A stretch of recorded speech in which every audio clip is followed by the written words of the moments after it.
तर आपण आता पाहूया महिको ही जी कंपनी आहे यांनी 2 हर्बिसाइड टॉलरंट व्हेरायटीज डेव्हलप केलेल्या आहे व्हीटच्या, ज्या आहे गोल आणि मुकुट. मग हर्बिसाइड टॉलरंट अशा गोष्टी जेव्हा आपण ऐकतो की हर्बिसाइड टॉलरन्स किंवा इन्सेक्ट टॉलरन्स, तेव्हा आपल्याला एक मोस्ट फेमस क्रॉप आठवतो, तो म्हणजे बीटी कॉटन.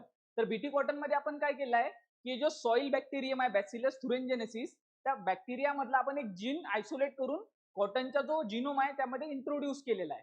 त्यामुळे काय झालं, कॉटनमध्ये क्राय प्रोटीन प्रोड्यूस होतो आणि त्या क्राय प्रोटीनमुळे काय होतं, इन्सेक्ट त्याच्यावर फीड करू शकत नाही.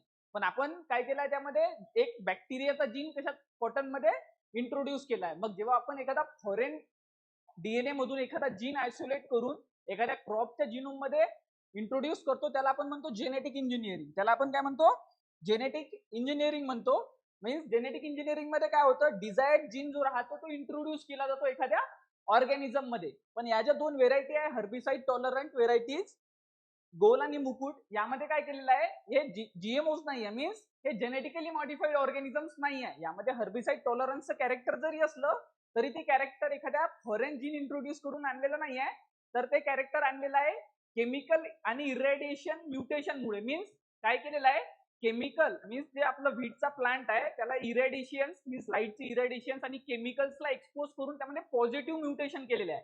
त्या पॉझिटिव्ह म्युटेशन्समुळे काय होत आहे, तो हर्बिसाइड टॉलरन्सचं कॅरेक्टर दाखवत आहे. तर मग इथे काय 2 वेगवेगळ्या टर्म्स आहेत. जेनेटिक इंजिनिअरिंग म्हणजे काय होतं, जेनेटिक इंजिनिअरिंग मध्ये आपण जनरली काय करतो, एखाद्या ऑर्गॅनिझम मधला डिझायर्ड जीन त्या क्रॉपच्या जो जिनोम आहे त्यामध्ये इंट्रोड्यूस करतो.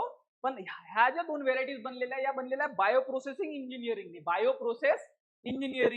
बायोप्रोसेस इंजिनिअरिंग मध्ये आपण काय करतो, जनरली केमिकल इरेडिएशन्स वापरून पॉझिटिव्ह म्युटेशन्स घडून आणतो, ज्यामुळे आपल्याला डिझायर्ड कॅरेक्टर मिळतात, जसं की हर्बिसाइड टॉलरन्स. या व्हेरायटीज महिको आणि मॉन्सॅन्टोनी डेव्हलप केलेल्या आहे आणि या जनरली इमॅक्झिस हायपर हे जे हर्बिसाइड आहे याच्या अगेन्स्ट मध्ये यूज करतात. मग आपण जे जेनेटिक इंजिनिअरिंगने जे क्रॉप बनवते त्याला आपण जीएमओ किंवा ट्रान्सजेनिक क्रॉप म्हणतो. पण हा जीएमओ नाही आहे. हा जीएमओ का नाही आहे, कारण इथे आपण कोणत्याही प्रकारचा फॉरेन जो डीएनएचा पीस आहे किंवा डिझायर्ड डीएनए फॉरेन ऑर्गॅनिझम मधला इंट्रोड्यूस केलेला नाही आहे.